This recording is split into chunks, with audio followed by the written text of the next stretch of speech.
है, लेकिन 25 quintal 26 quintal पैदावार जो है मेरे लिए सामान्य है, वो हर साल होती ही। आप इतनी तो हर साल ले रहे हो? जी हाँ। तो भैया ये देखिए, लागत कम और पैदावार ये हर साल ले रहे हैं और काफी किसान भाई गेहूं की खेती को हल्के में ले लेते हैं। सबसे बड़ी बात है कि आपने अभी तक गेहूं में इतनी बड़ी बाली नहीं देखी होगी जो मैं आपको दिखाना चाहूंगा, और वो भी किसान भाइयों कम लागत में। और बात यह है कि इस खेत में रिकॉर्ड पैदावार आने भी वाली है अगर मौसम सही रहता है। तो अभी भी स्प्रे की गई है हमारे किसान भाइयों ने। कौन सी स्प्रे की है ये आपको मैं बताऊंगा, क्योंकि इस समय 80 से 90% बाली बाहर है और इस समय पे कौन सी स्प्रे आपको करनी चाहिए और क्यों करनी चाहिए। सबसे पहले आप बाली देखिए, यहाँ पे आप बाली देखिए, काफी लंबी आपको बाली दिख जाएंगी, और एक नहीं यहाँ पे सभी बाली आपको इतनी लंबी लंबी बाली देखने को मिलेंगी। और देखिए सभी यानी जो सभी तने हैं सभी में बाली आपको लंबी और बाहर दिखेंगी। ये बाली काफी लंबी होने वाली है और पिछले साल इस खेत में रिकॉर्ड पैदावार हुई है। जिस तरीके से पिछले साल पैदावार की बात हो रही थी उससे भी कहीं ज्यादा इस बार होने की संभावना है। तो क्या इसमें लगाया गया है, कौन सी स्प्रे की गई है, क्यों की गई है, पूरी जानकारी लेंगे। तो नमस्कार जी। नमस्कार जी। तो सबसे पहले अभी हम देख रहे हैं कि अभी इसमें आपने स्प्रे भी की है जी। तो सबसे पहले हमारे किसान भाइयों को बताइए कि अब आपकी 80 से 90% बाली पूरी आ गई है, तो इसमें अब स्प्रे करने की क्या जरूरत है? देखिए, इसमें स्प्रे करने की इस समय जरूरत नहीं थी। दरअसल ये बारिश होने की वजह से स्प्रे 2-3 दिन लेट हो गई है जी, क्योंकि ये स्प्रे तब होनी थी जब 40 से 50% बाली हो जाए। जी जी। तो इस समय क्योंकि बारिश हुई है पिछले 2 दिन लगातार और आज भी, तो इस वजह से बाली थोड़ी ज्यादा आ गई है। लेकिन जो स्प्रे की गई है वो इसके दाने के लिए और दाने की चमक के लिए, दाने की मोटाई के लिए। पिछली बार भी आपने यही स्प्रे की थी? जी हाँ, मैं रिजल्ट बेहतरीन थे, बढ़िया रिजल्ट आते हैं इसके। तो अभी आप सबसे पहले हमें ये बताइए, मैं आपसे परिचय जानना चाहूंगा सबसे पहले तो आपका। जी, मेरा नाम उदयपाल सिंह, मैं अलीगढ़ से हूँ जी। और ये वैरायटी कौन सी है? ये वैरायटी DBW 303 है। अच्छा, इसका आपने सीड कितना लगाया था, क्योंकि आपने काफी खेतों में 5 किलो बीघा यानी 25 किलो एकड़ भी डाला है। जी हाँ। इसमें कितना डाला है? देखिए, वो मेरा इस साल नया एक्सपेरिमेंट है जी, जो मैंने 2 एकड़ खेत में इस साल किया है जी। 2 एकड़ खेत में 50 किलो सीड डाला है मैंने, वो भी यही वैरायटी है जी। और इस खेत में मेरे में 35 किलो बीज प्रति एकड़ के हिसाब से है, जो मैं पिछले 4-5 सालों से लगातार कर रहा हूँ। यानी 7 किलो बीघा 35 को एकड़ के हिसाब से 5-6 साल से कर रहे हो? जी हाँ, जी हाँ। अच्छा, तो सबसे बड़ी बात है दोस्तों, यहाँ पे देखिए काफी हमारे किसान भाई तो 50 किलो 60 किलो तक डालते हैं एकड़ में। जी, डाल देते हैं, लेकिन उससे गेहूं ज्यादा पास में ज्यादा घना हो जाता है जी, तो उससे पौधा भी कमजोर रहता है और फुटाव के लिए भी हमारे के लिए पर्याप्त जगह नहीं मिल पाती जी। तो अब दोस्तों हम सबसे पहले स्प्रे के बारे में जानते हैं कि कौन सी स्प्रे इन्होंने लगाई है और क्यों लगाई है। तो सबसे पहले हमें आप स्प्रे बताइए, यही आपने दवाई लगाई है? जी हाँ। तो ये देखिए, यही आपने लगाई है। कितनी डोज ली आपने इसकी एक एकड़ की? इसके लिए 250 ml 1 एकड़ के लिए डोज ली गई है। 250 ml उसके साथ में 100 ग्राम थाइमेथॉक्सम भी है, यानी मच्छर के लिए। तो सबसे पहले तो मैं अपने किसान भाइयों को ये दवाई दिखाना चाहूंगा। ये दवाई है प्रोपिकोनाजोल है जी। जी, ये है 25% इसी फॉर्म में आती है प्रोपिकोनाजोल। ये तो एक फंगीसाइड है। फंगीसाइड है ये, बाली पर दाने के लिए। जो हमारे गेहूं का प्रमुख रोग है करनाल बंट, जिसे केवी बोलते हैं जी, ये उसे पूरी तरह से रोक देता है। तो आप इसको हर साल लगा रहे हो? जी हाँ, इसे हर साल लगा रहे हैं। बेहतर रिजल्ट आते हैं? बहुत अच्छे रिजल्ट हैं इसके। तो अभी दोस्तों जैसे कि आप वीडियो में लगातार मैं आपको दिखा रहा हूं, वीडियो जिस तरीके से अभी स्प्रे लगा रहे थे ये सब आप वीडियो देखिए, यही अभी स्प्रे कर रहे थे इसमें।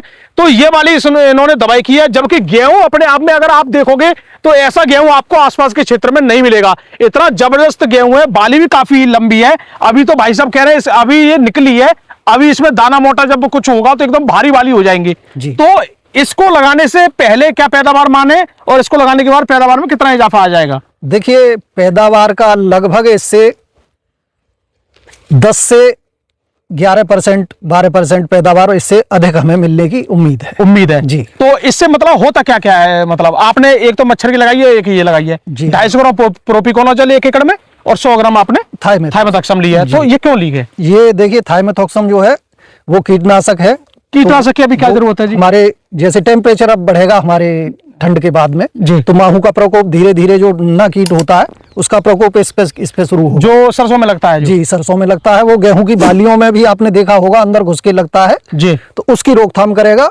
और प्रोपिकोनाजोल हमारा फंगीसाइड है ये, तो ये गेहूं के दाने को बढ़िया और बाली का भराव इससे बहुत ही अच्छा होगा। यानी इस दवाई को तो हमारे किसान भाई धान में भी लगाते हैं। जी हाँ, प्रोपिकोनाजोल धान में भी लगाई जाती है जी। लेकिन धान में अब काफी नए साल्ट आ गए हैं जो हैवी में आते हैं, लेकिन ये काफी हल्का साल्ट है और काफी सस्ता भी है। सस्ता भी है जी। तो इसलिए गेहूं में इसका प्रयोग ही सबसे अच्छा है। सबसे अच्छा है। सबसे अच्छा। तो इसके लिए आपने पानी की मात्रा कितनी ली है? देखिए पानी की मात्रा 150 लीटर ली है मैंने 5 बीघे में 1 एकड़ में। जी दोस्तों, आप अपने गेहूं में इस दवाई का स्प्रे कर देखिए, इतनी लंबी बाल कर सकते हो जो कि आप देख पा रही हो।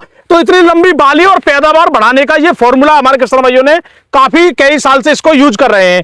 तो इसमें किसान भाइयों सबसे बड़ी बात यही है कि इसमें, अच्छा एक बात बताइए, कितने टाइम पे ये लगनी चाहिए, कितने % बाली ऊपर होनी चाहिए? बाली करीब 30 से 40% बाली हमारी जब खेत में निकल आती है तो उस समय पे इसका स्प्रे सबसे अच्छा समय होता है। इसे लगाने में सावधानियां क्या माने?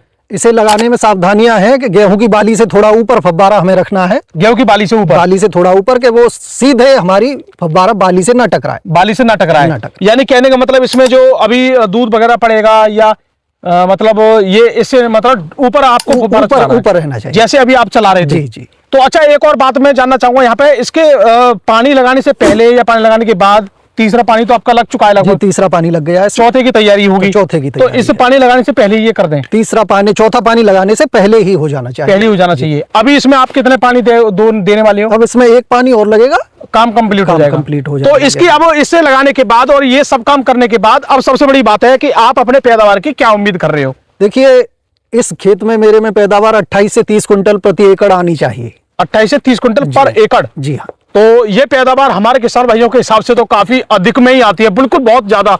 जी हाँ, ये अधिक में ही आती है, लेकिन 25 कुंटल 26 कुंटल पैदावार जो है मेरे लिए सामान्य है, वो हर साल होती ही है। आप इतनी तो हर साल ले रहे हो? जी हाँ। तो भैया ये देखिए, लागत कम और पैदावार ये हर साल ले रहे हैं और काफी किसान भाई गेहूं की खेती को हल्के में ले लेते हैं, और लेकिन आप इसमें बिल्कुल भी रिस्क नहीं लेते हो? नहीं, इसमें रिस्क नहीं लिया जाएगा। अच्छा जी। क्योंकि मैं आलू बहुत ही कम करता हूँ जी। मैं गेहूं पर ही निर्भर हूँ। गेहूं पर निर्भर है। आपका खेत देख के तो काफी खुश है, आपका जैसा खेत है काफी बेहतरीन खेत है, निकला नहीं जा सकता आदमी में। और ये मान लीजिए आप 7 किलो बीघा यानी केवल 35 किलो एकड़ के हिसाब से आपने गेहूं डाला है और खेत इतना जबरदस्त है, इसका मतलब क्या माने इसको आप? देखिए ये इसमें एक खेत का समय प्रबंधन है जिसे हम खेत की तैयारी कहते हैं, वो शुरू से लेकर और आज तक इतनी समय पर की गई है जी कि अगर इस खेत की जो पैदावार है वो जो आनी चाहिए जी, अगर समय अच्छा, मौसम अच्छा रहता है जी, तो शायद इससे ऊपर कोई खेत हमारे आसपास मुश्किल ही जाएगा जी। क्योंकि मैं अपने भी दूसरे खेतों को देख रहा हूँ, खुद अपनी में दूसरे खेतों की बात नहीं करता, मेरे भी दूसरे खेत इस खेत के मुकाबले पे नहीं है। यानी आपका कहने का मतलब है इस खेत में जो पैदावार आएगी, जी जी, जितनी भी पैदावार आए फिर इससे ऊपर किसी की पैदावार नहीं आ सकती इससे ऊपर मैं और किसी का नहीं कहूंगा, मैं अपने ही खेत के लिए कहूंगा कि मेरे ही दूसरे खेत में इस खेत से ऊपर कोई पैदावार नहीं आ पाएगी। नहीं, 30 कुंटल में फिर भी बहुत है अपने आप में पैदावार। तो अगर आपने ये बात बोली है तो इसका मतलब ये है कि ये काफी ऊपर लेवल की पैदावार है, इसमें पूरी दी गई है, पूरी मात्रा, कोई भी कमी नहीं है। जी हाँ, जी हाँ। बताने को काफी लोग फिर कितनी भी बताते हैं, कुछ भी बता दें। जी हाँ। तो दोस्तों इस खेत के बारे में आपको और भी हम जानकारी देते रहेंगे।